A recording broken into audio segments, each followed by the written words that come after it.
우연찮게 사무엘상 가운데 담겨진 한나의 이야기를 계속해서 설교하고 있습니다. 하나님의 뜻과 섭리 가운데 17년 동안 아이를 낳지 못하였던 한나. 놀랍게도 한나 자신도 알지 못하는 가운데 한나의 삶에는 하나님의 섭리가 담겨 있었다 했습니다. 그 하나님의 섭리는 한나에게 아들을 사무엘을 주시는 것으로 그 사무엘을 통해 이스라엘 왕국 건설의 기초를 놓는 것이었습니다. 마지막 사사로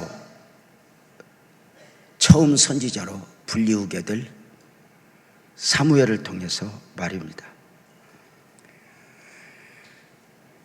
세상에 심겨지게 되는 하나님의 나라 왕국 건설은 저절로 되는 것이 아니었습니다. 그 왕국 건설은 거대한 영적 싸움이었기에 하나님은 한나의 처자람을 통해 기도의 자리에 오게 하셨고 기도로 훈련시키셨고 결국 한나도 나중 사무엘도 기도의 사람이 될 수 있었던 것입니다.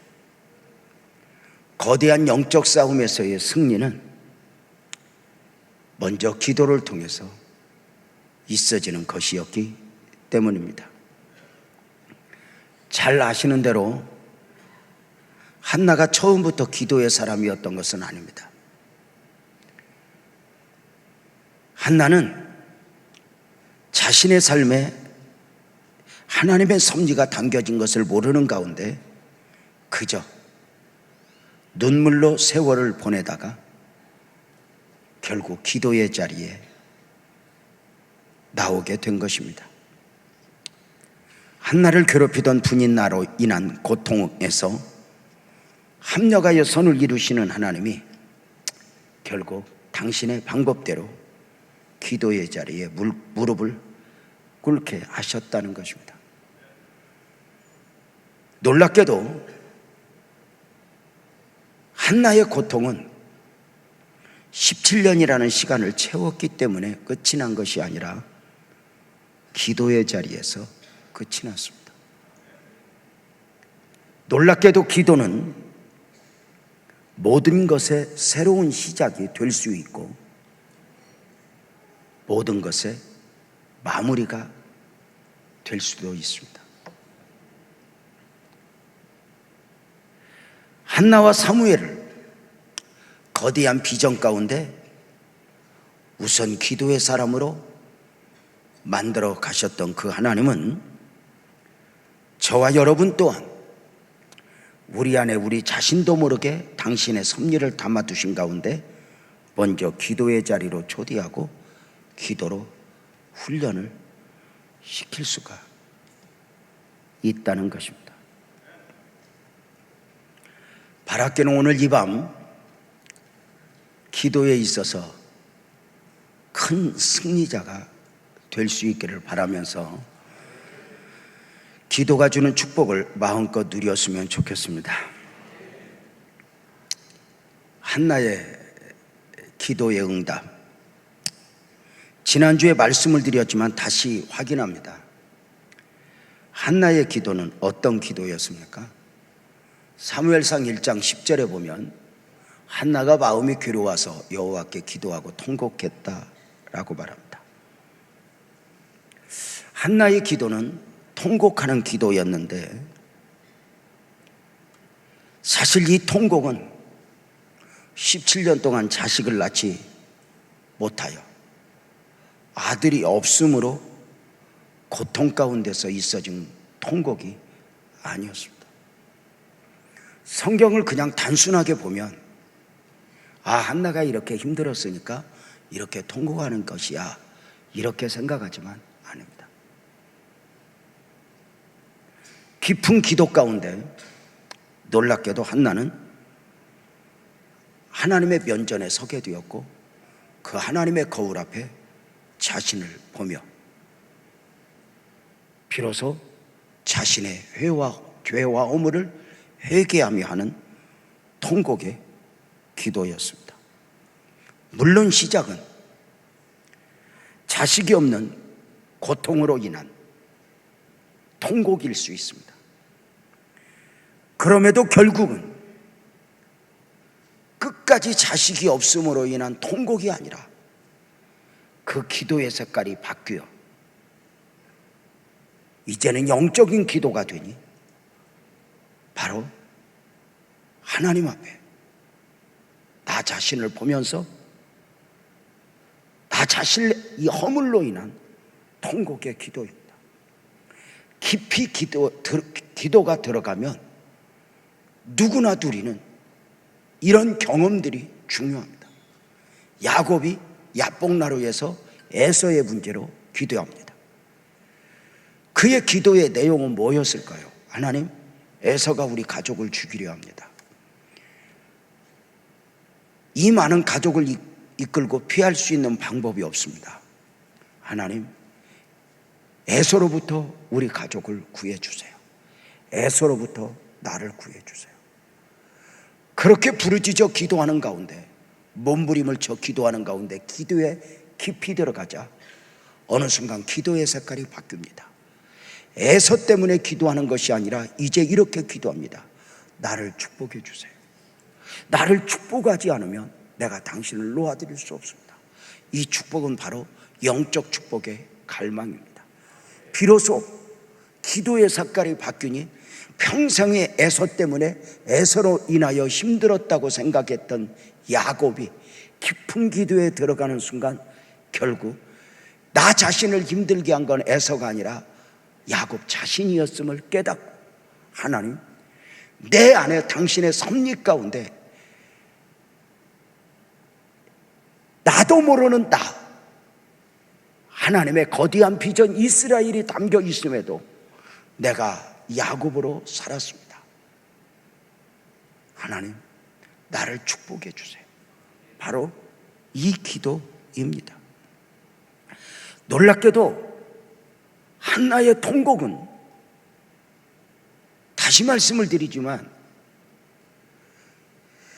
물론 처음에는 자식이 없음으로 인한 어떤 서러움을, 그리고 자신의 안을 쏟아놓는 기도일 수 있지만, 기도 가운데 색깔만 바뀔 수 있다면, 어느 순간 병든 자가 기도에 깊이 들어가면 하나님 치료해 주세요 하다가 어느 순간 색깔이 바뀌면 내게 있는 병이 축복이고 문제가 되지 않음을 또 한번 확인하며 몸부림을 치는 기도가 될 수가 있는 것입니다. 한나의 두 번째 기도는 서원 기도라 했습니다. 아들을 주시면 내가 그 아들의 머리에 면도칼을 대지 않고 나시린으로 하나님 앞에 드리겠다는 것이었습니다. 이것도 그냥 보면 어떤 조건부적인 기도, 아들을 주시면 내가 이 아들을 드리겠습니다, 어떤 서원 기도의 모범으로 많은 사례를 들지만 중요한 것은 이 서원 기도는 그 서원의 차원을 넘어 자신을 내려놓는 기도라 할 수 있습니다. 하나님 면전에 서서 자기 자신을 비추어 보니 자식이 없는 것이 문제가 아니었습니다. 자식이 없던 자신이 자식을 품에 안고 자신의 한을 푸는 것도 삶의 목적이 아니었습니다. 자식이 내게 있든지 없든지 결국은 하나님의 영광에 방향을 잡고 하나님 앞에 기도하니 하나님 아들을 주시면 내가 이 아들이 하나님의 영광을 위해 사용되어지도록 드리겠습니다. 하나님, 나를 부자시켜 주세요. 여행을 꼭 다녀와야 되겠습니다. 걸어서 세계 속으로를 보십시오. 하나님, 나를 부자 만들어 주세요. 내가 별장이 필요합니다. 여러분, 결국은 어느 순간 하나님의 면전에 서보니 나에게 주세요. 내 삶이 모든 것이 하나님의 영광이기를 원합니다. 이게 전부 다 기도 가운데 색깔이 바뀌는 거예요. 물론 처음에 아들을 주세요, 하나님 나도 아들 하나 가지고 싶어요 하는 이 애절한 기도에서 하나님의 영광으로 말입니다. 한나의 기도 세 번째는 깊은 영적인 기도라 했으니 입술만 움직이고 음성은 들리지 않는 기도이니 영적 기도였습니다. 영적이지 못한 엘리는 한나의 기도를 이해할 수 없었습니다. 다른 종교와 우리 기독교가 종교적 차원을 넘어 하늘이 무너지고 땅이 꺼져도 다른 부분이 있다면, 천주교 포함 불교 포함 이 땅의 종교는 아무리 신비감을 조성해도 결국은 육을 만족시키는 종교입니다. 기독교는 영을 만족시키는 종교입니다. 그 시작은 어디에 있습니까? 처음 창조 때부터입니다. 영이신 하나님이 영적 존재로 사람을 창조하셨습니다. 선악과를 앞에 두고 너 먹으면 죽을 거야 말씀하실 때도 영적 죽음이었고, 말씀대로 선악과를 먹은 처음 사람과 그의 후손들에게는 바로 사망이 왔습니다. 그렇게 죽었던 그들을 다시 거듭나게 하사 살리시니 이 거듭남 또한 영적인 거듭남입니다. 그래서 교회 공동체를 주님의 몸이라고 하는 차원을 넘어 영적 생명 공동체라 표현하기도 합니다. 세상이 이해할 수 없는 차원에서의 영성이죠. 자, 그렇다면 영적으로 거듭난 인간에게 있어 가장 기본적 만족은 크게 하면 합시다, 성령 충만. 거듭난 그리스도인들에게 성령 충만은 본질이지, 성령 충만을 하여 응답을 받고 능력을 받고 이런 수단화가 아닙니다. 우리는 거듭난 이후로 죄송하지만 육적 만족으로 모든 것을 만족할 수 없습니다. 돈을 가졌다 해서, 출세를 했다 해서, 내가 가지고자 하는 거 다 가졌다 해서, 누린다 해서 진정한 만족이 있을 수 없습니다. 거듭난 생명이라면 비로소 이 영적인 욕구, 이 영적인 욕구의 가장 기본적 갈망, 성령으로 충만함, 이것을 사모할 수밖에 없고, 이 성령으로 충만할 때 우리는 비로소 환경이 어떠하든 내 상태가 어떠하든 감사이고 감동일 수 있다는 사실입니다. 사랑하는 여러분,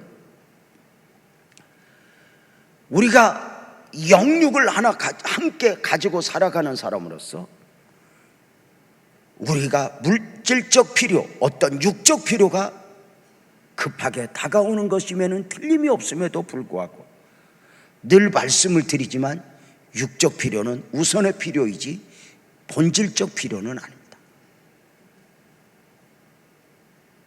그래서 그 우선의 필요를 쫓아 살아가노라면 그 우선의 필요는 시간과 환경의 영향을 받으면서 전에는 꼭 있어야 했던 것이 이제는 없어도 되고, 뭔가 그런 느낌이 있잖아요. 배우자가 그런 느낌 아니에요? 꼭 있어야 되는 줄 알았는데 없어도 되고, 없어도 되는 줄 알았더니 갔더니 꼭 있어야 되는 거죠. 이 깊은 심오한 이야기를 알아듣는지 몰라? 이제 목사님 때가 되면은 이제 비로소 현찮은 것이라도 저거 있어야지, 없으면 일 나갔다, 이거 이제 느낄 때지. 이게 굉장히 중요한 거예요. 그래서 정말 본질적으로 영적으로 충만하지 않으면 안 된다. 나는 거듭난 생명이라면, 죄송하지만 우리가 왜 이렇게 피곤해? 할 때 육적으로만 접근하면 안 됩니다. 아하, 내가 은혜를 못 받아서 그래, 나는 영적으로 먼저 회복돼야 돼, 이렇게 방향을 잡아야지. 왜 이렇게 공고에다가 여행을 못 갔다 왔나 봐, 이번 설에다가 여행을 좀 가서 기분을 좀 풀고 와야 될 텐데, 그리고 가서 기분은 풀릴지 몰라도 영적으로는 더 어두워가지고. 그래서 언제나 우리가 어떤 영적으로 이미 거듭난 사람이기 때문에 영적으로만 충만하기를 이렇게 기도로 원하는 것이 아니라, 우리 몸이나 우리 환경을, 너희는 먼저 그의 나라와 그의 의를 구하라, 내 영혼이 잘된 같이, 선택의 여지가 없습니다. 먼저 영적 접근을 꼭 해야 한다는 거 기억하고, 우리는 막 피곤하고 막 몸이 찌뿌둥할 때 어디 가서 푹 쉬었으면 좋겠어. 이때 우리를 사탄아 불러가라. 그리고 너는 기도해야 돼. 아멘 안 해요? 너는 영으로 충만해야 돼. 이렇게 우리 자신을 늘 이렇게 깨울 수 있어야 하는 것입니다. 한나의 기도 네 번째는 시험을 이기는 기도였다. 이렇게 말씀을 드렸습니다. 엘리 목사님의 영적 한계 앞에 그의 실수를 문제 삼지 않으니, 깊은 기도를 하는 사람들은 반드시 그 무엇도 나를 넘어뜨릴 수 없으리라 시험에 들면 안 됩니다. 예수님도 말씀하셨습니다. 나로 인하여 실족지 않는 자가 복이 있도다. 이 말은 나의 원함에 배요, 나의 원함에 배요. 주님 앞에 시험이 들 수도 있습니다. 내 생각과 다른. 오늘 우리 집사님 말씀을 드리니까 아들이 5살인데 심각한 고민을 한답니다. 엄마, 하나님이 나를 사랑하지 않는 것 같아. 못 알아들을 줄 알았습니다. 5살짜리가. 그 아이에게 어떻게 하나님의 사랑을 설명해야 할까? 아이 수준에 맞춰서 설명하려고 할까? 하나도 없다. 그냥 엄마 수준으로 밀어붙여라.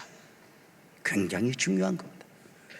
너무 아이들 수준에 맞게 설명하려고 했을 거 없습니다. 어차피 기독교 복음은 은혜 아니면 못 깨닫는 것입니다.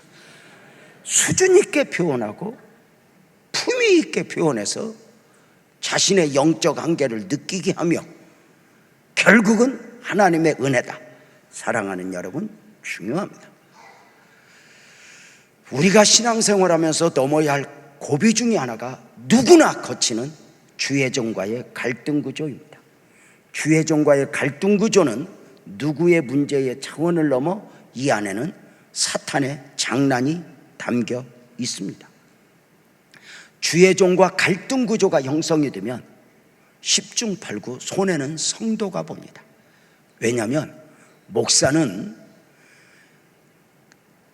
갈등 구조가 형성되었음을 느끼지만 사역의 주에, 다른 사람의 주에 그걸 마음에 쓸 여유가 없습니다. 그런데 목사에게 딱 한 번 갈등 구조가 형성되면은 앉아도 보이는 건 목사가 보이고 갈 때도 목사만 보이니까 영적으로 어두워짐이 회복되기가 쉽지 않습니다. 그래서 갈등 구조가 형성이 되면 빨리 풀어야 됩니다. 주의 종은 응답의 통로고 은혜의 통로입니다. 그래서 행여라도 무엇의 문제이다, 그리고 이게 풀고 가는, 십자가 밑에 다 묻어버려요. 예수 믿는 사람하고 부부는 무슨 일이 얽히면 됐어 이러고 풀어야지. 잘못한 거 다 내놓고 서로 사과하자. 그리고 있는 것까지 다 얘기하면 모르는 것까지 알게 되어서 그 순간에는 푸른 것 같은데 돌아서면 그걸 감당할 능력이 없는 것입니다. 저것이 나한테 그렇게 생각했다. 부부는 그냥 묻어버리는 거예요. 그냥 십자가 앞에 묻어버리는 거예요. 이게 원리야. 다 말한다고 풀리지도 않고 절대 말한다고 풀리는 게 아니야. 내가 성도들 많이 봤어.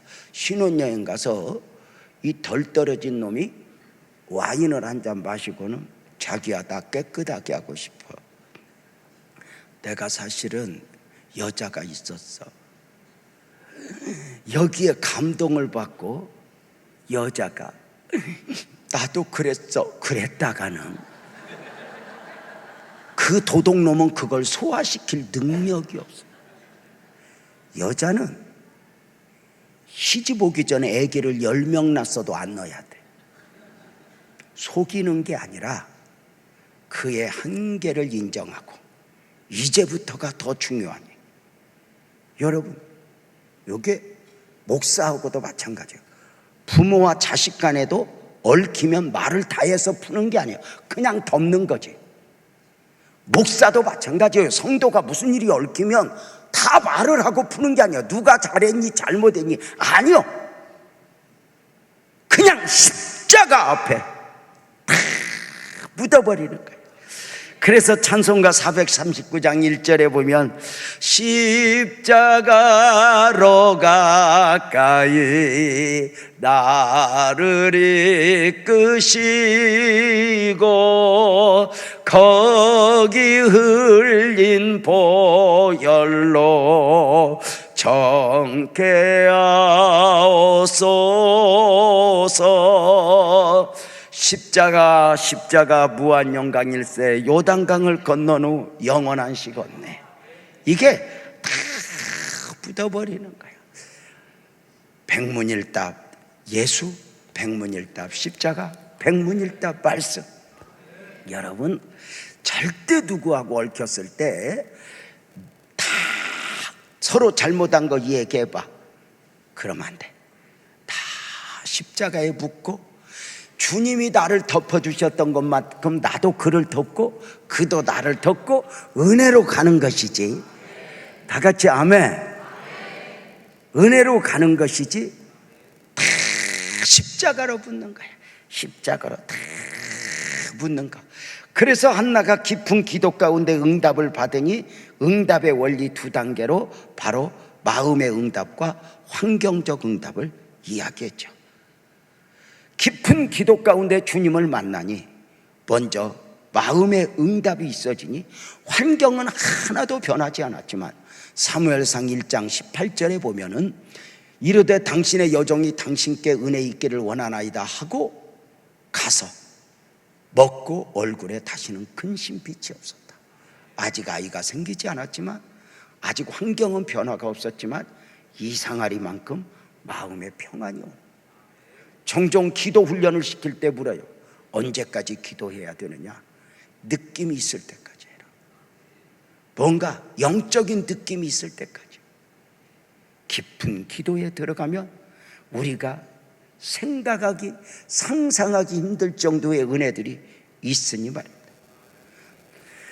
자, 놀랍게도 하나님은 환경적 응답보다 마음의 응답을 먼저 주시고 그 다음에 환경적으로 응답이 있어지니 사무엘상 1장 19절에 보면은 한나는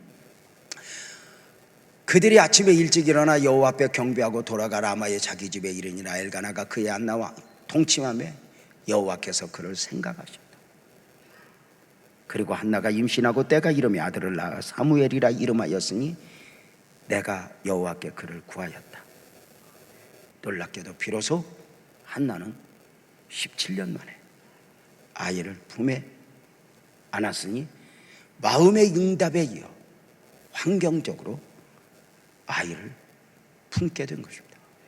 아이를 품고 했던 고백이 다시 한번 확인하면 사무엘장 1장 20절에 이렇게 고백했습니다. 한나가 임신하고 때가 이름에 아들을 낳아 사무엘이라 이름했으니 딱 그를 보면서 얼굴에서 한마디입니다. 이는 내가 여호와께 그를 구하였다 함이었더라. 이게 굉장히 중요합니다. 이 밤에 이 말씀에서 특별한 은혜가 임했으면 좋겠습니다. 아이가 성장하여 이 아이를 실로에 가서 제사장 엘리를 통해 하나님 앞에 드리는 가운데 1장 26절 27절에서도 그렇게 말합니다. 내 주여 당신의 사심으로 맹세하나이다. 나는 여기서 내 주 당신 곁에 서서 여호와께 기도하던 여자라. 이 아이를 위하여 내가 기도하였더니 내가 구하여 기도한 바를 여호와께서 내게 허락하신지라. 누구에겐가 기억될 때 나는 이 자리에서 기도하던 여자입니다. 그리고 그 아이를 안고 와서 이 아이는 내가 기도했더니 여호와께서 나의 기도한 바를 허락하셨던 것입니다. 응답을 이야기.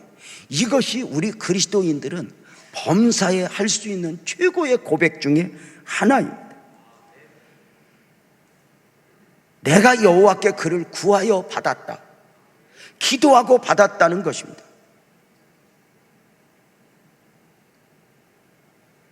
어쩌다 받은 게 아닙니다. 우연히 받은 게 아닙니다. 하나님은 주시고자 하셨고, 나로 하여금 기도하게 하셨고, 내가 기도했더니 하나님이 이렇게 허락하셨다. 어쩌다가 아닙니다. 하나에서 10가지 생각해도 가능성이 없었습니다. 아브라함이 이삭을 보고 감동했던 이유는 무엇입니까? 자기도 자기 아내도 생물학적으로 다 죽었는데 아무리 봐도 하나님의 은혜입니다. 하나님은 바로 이 고백을 우리에게 원하시는 것입니다. 내가 하는 거 하나님이 도우셨다, 이런 차원이 아닙니다. 사업에 있어서도 내 힘으로 아니 되는데 주님이 하셨습니다. 내 몸에 연약함 중에 치료받을 때도 내가 의사의 도움을 받고 어떻게 하는데 주님이 도우셨다 정도가 아니라 다 끝났는데 크게 아멘 합시다. 주님이 하셨습니다. 주님이 하실 것입니다. 내 삶을 회복시키고 우리 가정을 일으키심도 주님이 하셨습니다. 목회도 마찬가지입니다. 목회도 어떻게 해서 부흥시켰어요? 이렇게 저렇게 해서 부흥됐고 또 기도도 했어요. 이게 아니라 우리 교회는 10번 20번 말해도 가능성이 전혀 없었다. 그래서 기도밖에 할 것이 없었고 결국은 기도 가운데 은혜를 입었던 교회. 이번 주간에도 CTS 작가분한테 전화가 왔습니다. 모르는 전화 딱 받았더니, 목사님, CTS 아무개 작가입니다. 방송국 안에서도 밖에서도 여러분들이 목사님을 추천했습니다. 목사님을 모셔서 교회 이야기 또 목사님 삶의 이야기를 하고 싶습니다. 제가 그랬습니다. 할 게 없다고. 왜 할 게 없냐고. 할 것이 없다고. 미안하다고. 사정하는데 한참 걸렸습니다. 그래서 요새는 거짓말까지 합니다. 내가 방송 울렁증이 있다. 나는 카메라만 되면 심장이 뛰니까 안 됐다. 그랬더니 옆에서 아나운서가 잘 살펴드리니까 그냥 닿을 거라서 안 된다고. 자, 제가 무슨 겸손한 게 아닙니다. 어느 순간 내 이야기가 나올까 봐. 내 이야기를 내면은 사실은 나는 실수했던 거, 죄졌던 걸 이야기해야 합니다. 근데 어느 순간 그것이 포장된 것이기 때문에 자신이 없는 것입니다.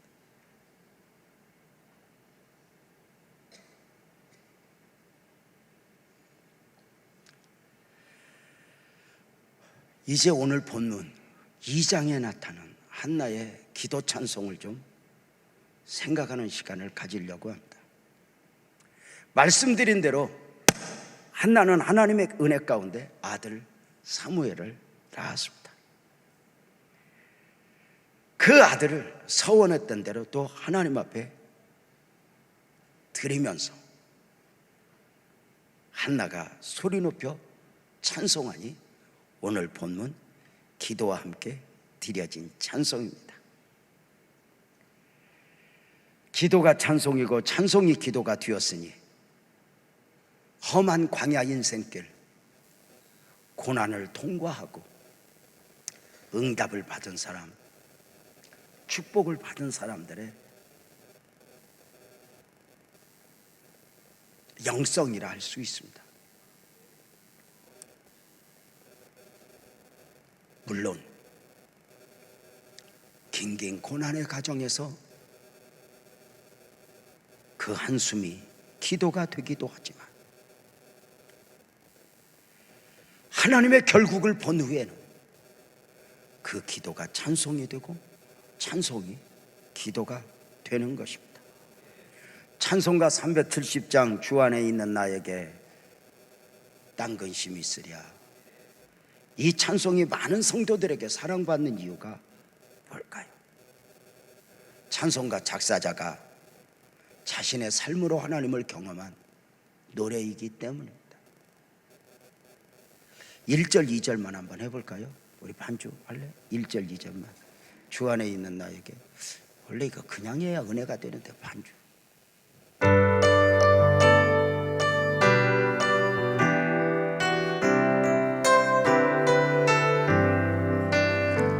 주 안에 있는 나에게 딴 근심이 있으랴.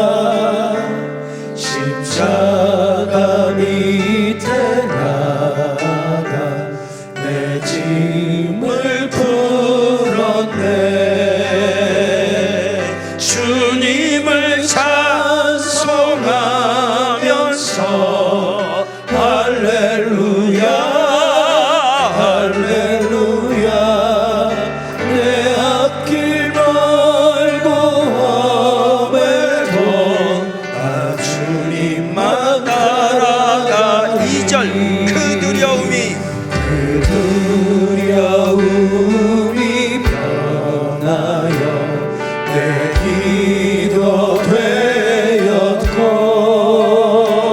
전날의 안숨 변하여 내 노래 되었네. 아멘이죠? 주님을 찬송하면서 할렐루야 할렐루야. 내 앞길 멀고 험해도 나 주님만 2절 한 번 더 합시다. 그 두려움이 변하여 그 두려움이 변하여 내 기도 되었네. 여러분 기도가 돼야 됩니다. 기도가 염려가 나의 안숨 변하여 내 노래 되었네. 아멘이죠? 주님을 찬송하면서 할렐루야 할렐루야. 내 앞길 멀고 험해도 나 주님만 따라가리.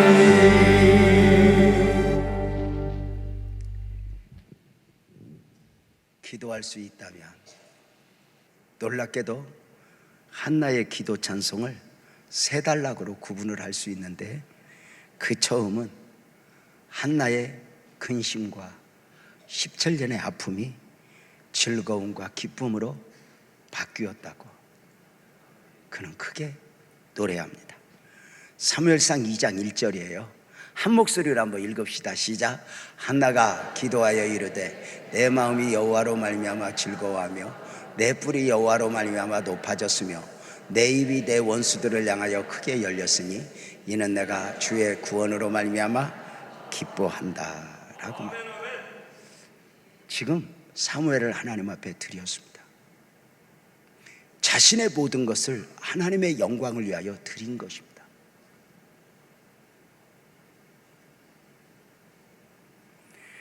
남이 가진 거 내가 가지고 싶은 차원이 아니었습니다. 놀랍게도 한나는 기도 응답을 받은 후에 하나님의 영광을 위하여 드려진 가운데 기쁨과 즐거움으로 찬송하는데 자신을 괴롭혔던 분인나를 비웃거나 원망하지 않았습니다.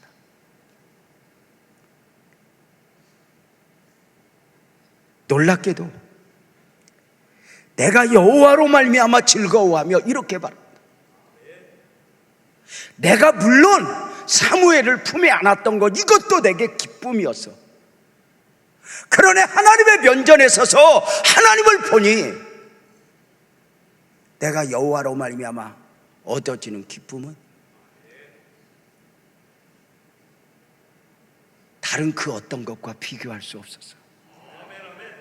그래서 사무엘을 낳았기에, 사무엘을 품에 안았기에 감동하는 것이 아니라 여호와로 말미암아 내가 만난 그 하나님, 나를 만나 주신 그 하나님, 그 엄청난 그 사랑의 그 은혜를 보면서 그는 감사하고 있습니다.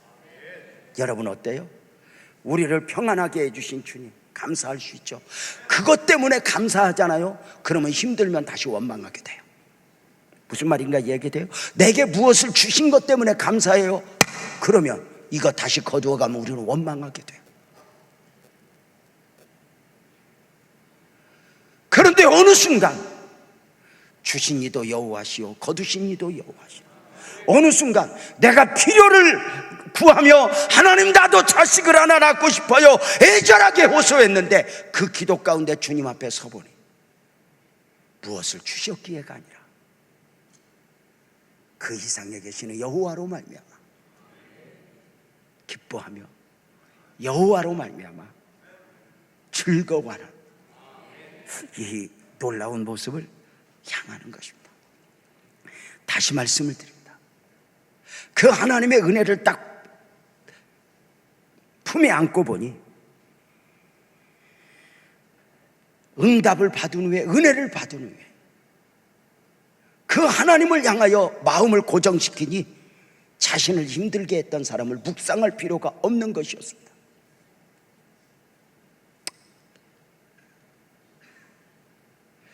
응답을 받았고 축복을 받았다고 해서 자신을 힘들게 했던 사람을 향하여 자고하거나 너 봐! 한을 풀지 않습니다. 하나님을 향하는 것입니다. 힘이 없어서 기도도 하지만 힘이 있어진 후에도 여전히 기도할 수 있다면 사랑하는 여러분 어떠세요?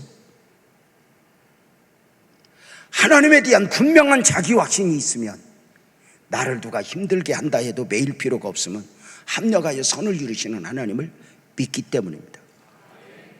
분인나의 괴롭힘이 힘든 과정이었지만 돌이키고 보니 결국은 분인나 때문에가 아니라 아멘 합시다 분인나 덕분에로 바뀌었습니다. 끝까지 하나님을 향하여 주파수를 놓치지 말아라. 가난하던 사람이 부자가 되기까지 주파수를 하나님께 맞추고 있다가 어느 순간에 그런 말이 있잖아요. 하나님 앞에 축복받기를 구하여 축복을 받은 후에 축복을 지키기 위해서 하나님을 잃어버리는 수가 있다. 이 수준 높은 말을 알아듣나 몰라?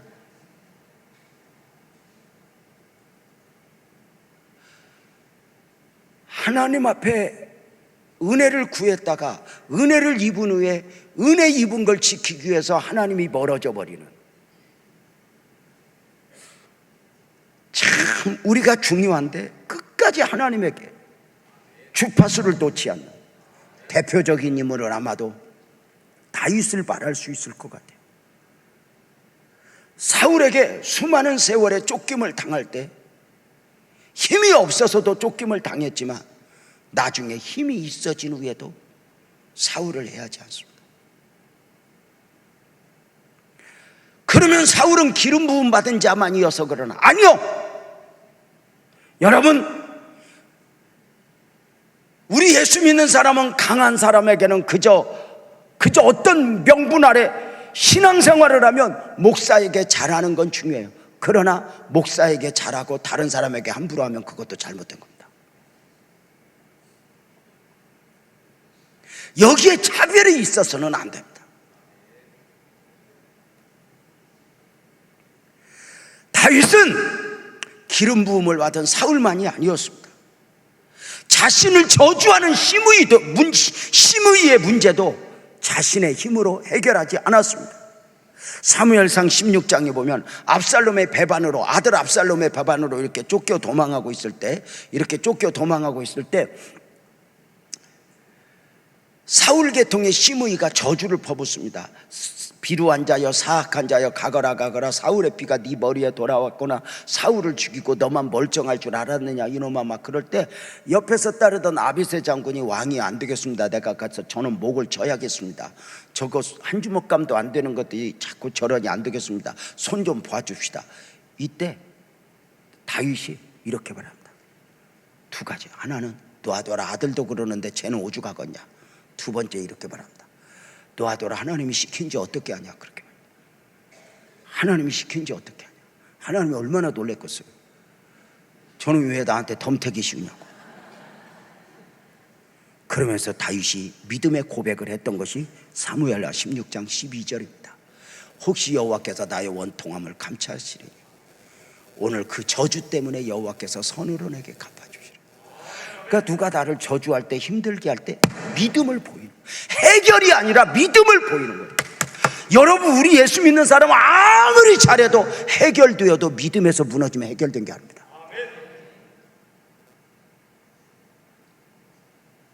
목회하면서 끊임없이 어떤 문제가 있을 때 이걸 어떻게 해결하지도 중요했지만 제게 있어 중요한 것은 믿음에서 무너지지 않는 것이었습니다. 물론 그렇다고 해서 제가 10번이고 20번이고 100번이고 그리했던 것은 아닙니다. 저도 만약에 담임 목사 청문회 합시다 그러면 저는 바로 사표 냅니다. 못 합니다. 왜냐하면 저는 깨끗하지만 우리 김여신 때문에 안 돼요.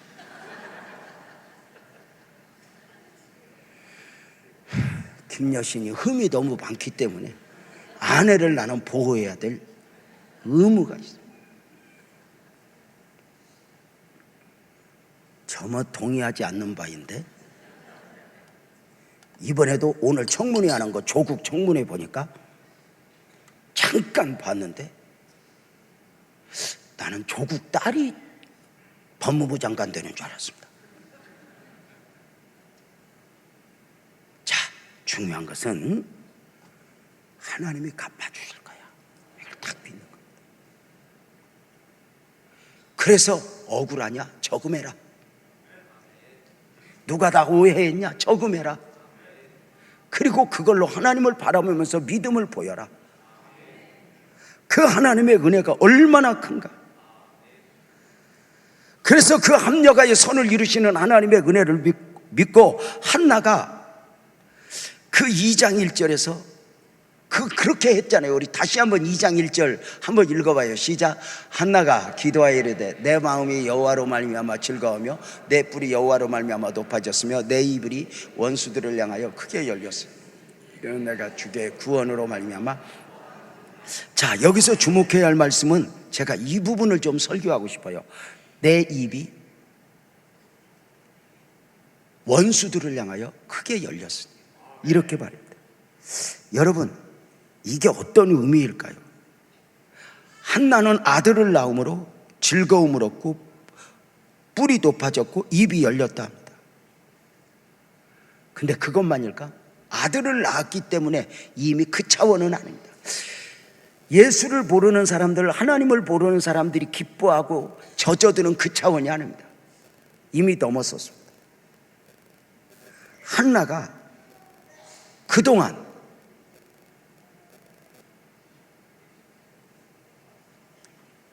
내가 왜 이렇게 힘든가? 내가 왜 이렇게 어려운가? 내 삶에 담겨진 하나님의 섭리를 몰랐기에 원수들을 향하여 말할 수 없었습니다. 이제 내 입이 열렸다는 말은 비로소 내 삶에 담겨졌던 하나님의 섭리를 보고 내 삶을 설명할 수 있게 되었다는 것입니다. 저들이 알아듣든지 못 알아듣든지 아무 상관없습니다.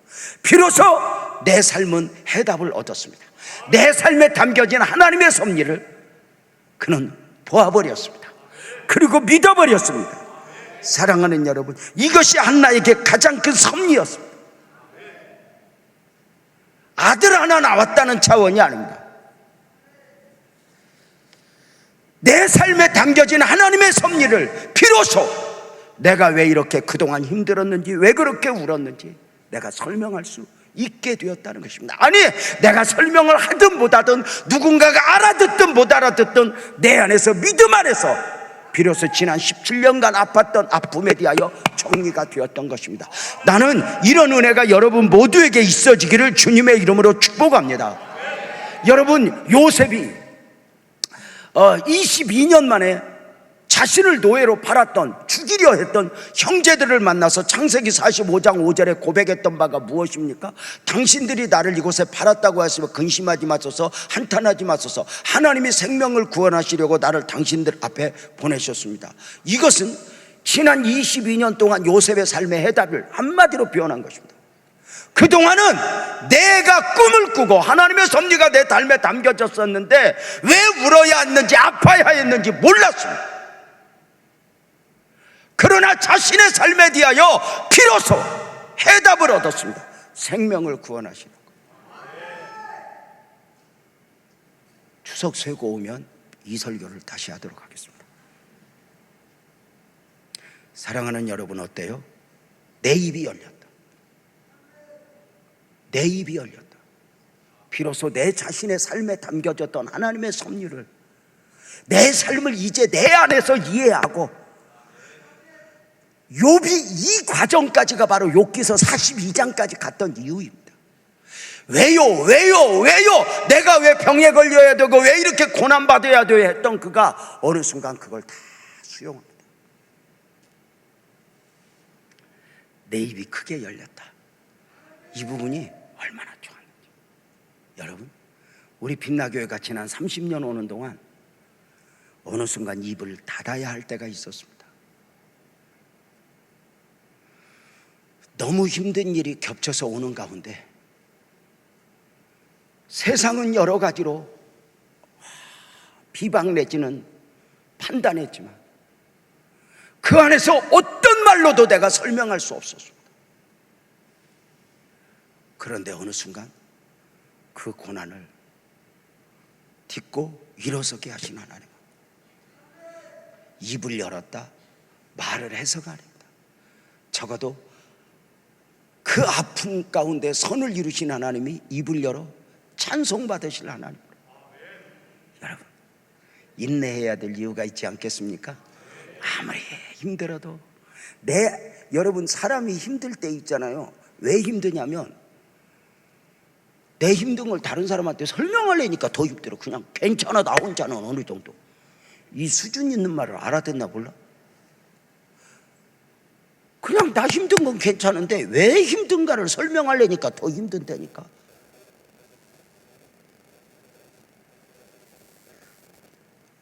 패스, 못 알아듣는 것 같아.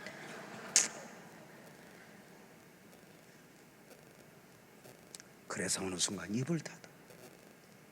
그래서 울기만 했어. 믿음으로만 이야기했는데 어느 순간 알았어. 한나는 또 하나 큰 기쁨이 있었대.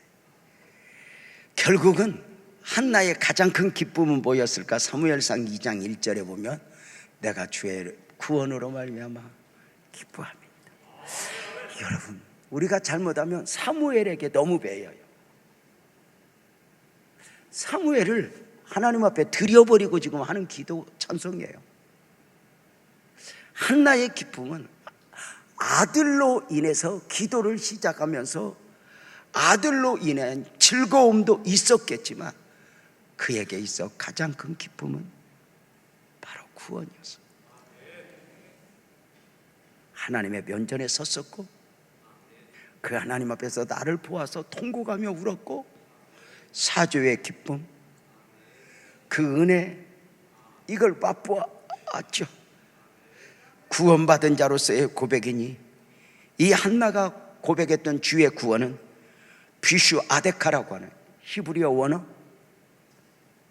바로 궁극적으로 그리스도로 말미암은 구원을 이야기해요.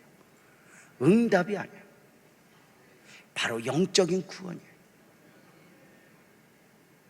하나님이 나를 배부르게도 하셔서 우리 가정을 축복도 해주셔서 이만큼 나의 다 된 것은 하나님의 은혜야. 그런데 이 모든 것 넘어 눈을 감고 보면 나를 구원하신 은혜가 얼마나 큰지.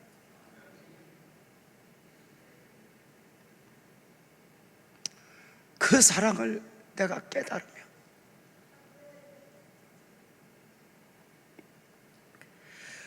우리가 무엇을 그렇게 주님 나를 안 주셨습니까? 이렇게 말할 필요가 없죠. 어느 순간 하나님 앞에 왜요? 묻는 저에게 깨달으며 네가 나한테 왜요가 아니라 내가 너한테 왜냐고 물어야 돼. 내가 너에게 베푼 은혜가 얼마나 큰데, 내가 너에게 얼마나 큰 사랑을 줬는데. 한나가 사무엘을 낳았어요. 근데 그 사무엘을 하나님 앞에 드리고 사무엘을 얻은 기쁨보다 주의 구원으로 말미암아 내가 기뻐하고 즐거워한다. 이 은혜를 경험해 보셨어요? 여러분,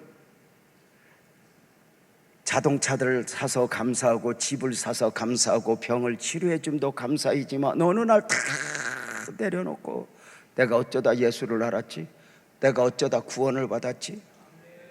이것 때문에 감사해 봤어요. 이것 때문에 울어봤어요.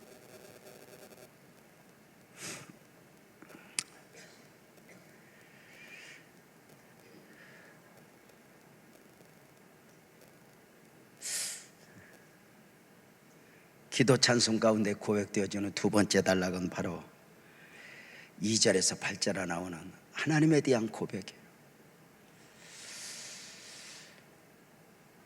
그 하나님을 만나면서 하나님을 여러 가지 모양으로 표현하는 거예요. 하나님의 거룩성, 유일성, 반석 되신 하나님. 놀랍게도 한나는 내가 원수를 이겼다든지 내가 사무엘을 낳았다든지 이러면서 사람의 이야기를 하는 것이 아니라 하나님을 만난 사람으로서 하나님을 이야기해요.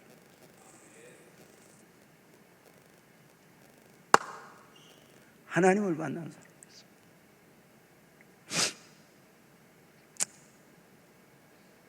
다 읽으면 좋겠지만 좀 몇 절만 한번 읽어봤으면 좋겠는데요. 2절에 보면은 여호와와 같이 거룩하신 이가 없으신 이는 주밖에 다른 이가 없고 우리 하나님 같은 반석도 없다. 6절 여호와는 죽이기도 하고 살리기도 하며 스올에 내리기도 하시고 거기에 올리기도 하시는도다. 여호와는 가난하게도 하시고 부하게도 하시며 낮추기도 하시고 높이기도 하시는도다. 하나님은 전 우주적 통치자이면서도 정말 하나님의 은혜를 고백해요. 무엇보다도 9절 10절에서는 한나가 메시아를 찬송해요. 그래서 결국 하나님은 악인에 대하여 승리하실 것이고 하나님을 믿고 인내하는 자를 승리하게 하실 그 놀라운 은혜를 찬송하죠. 우리 사무엘상 2장 10절 마지막으로 한번 이렇게 볼까요? 크게 한번 읽읍시다. 사무엘상 2장 10절. 방송실에 시험 들었나 안 띄워준다. 눌렀는데 어디로 가버렸나 봅니다. 여러분, 놀랍게도 한나는 메시아를 찬송하고 있습니다. 그래서 2장 10절을 보면은 여호와를 대적하는 자는 산산이 깨어질 것이라 하늘에서 우레로 그들을 치시리로다. 여호와께서 땅까지 심판을 내리시고 자기 왕이 힘을 주시며 자기의 기름 부음 받은 자의 불을 높이시리로다. 이렇게 말합니다. 바로 예언적 노래이니 궁극적으로 전 우주적으로 있어지게 될 메시아의 통치에 대하여 이야기해라 하니 한나에게 아멘 합시다. 영적인 눈이 열린 것입니다. 그리고 한나의 기도는 결국 그 깊은 기도 가운데 구속의 진리를 깨닫게 되고 또 노래하고 있는데 나중에 보면 언제 제가 한번 영적 전쟁 때 이 부분을 노래하고 설교하고 싶은 거 있거든요. 뭐 마리아의 노래, 미리암의 노래, 드보라의 노래, 뭐 이런 노래들만 한번 하고 싶어서 계속 지금 제가 이렇게 만들어 가고 있는데 너무 힘들어요. 근데 왜 힘드냐면 그 안에 담겨진 은혜는 너무 큰데 제가 아직도 이렇게 보이는 부분만 보여요. 그래서 뭔가 정말 짜릿한 게 담겨 있을 텐데 제가 그 깊이를 볼 수가 없어요. 이렇게 이제 조금씩 하다 보면 언젠가 이제 뻥! 하나님의 은혜가 있을 거라고 이렇게 생각을 하게 되어 있는데요. 성령의 은혜가 아니면 깨달을 수 없었던 그 은혜들을 한나가 깨닫고 노래하죠. 한나의 노래는 고난 후에 기도가 되었고 그 기도가 찬송이 되었습니다. 놀랍게도 한나의 찬송은 무엇을 주신 그분에게 매이는 것이, 주신 것에 매이는 것이 아니라 원천적으로 그 모든 것을 주실 수 있는 그분, 그 하나님을 보면서 감격하고 있어요. 너무 크신 하나님을 본 거죠. 하나님의 넓이와 깊이, 높이와 길이를 알 수 있는가? 저는 이제 설교를 마무리하면서 강조하고 싶어요. 우리 안에는 내가 아는 나 말고 하나님이 아시는 나가 있어요. 내가 원하는 나 말고 하나님이 원하시는 나가 있어요.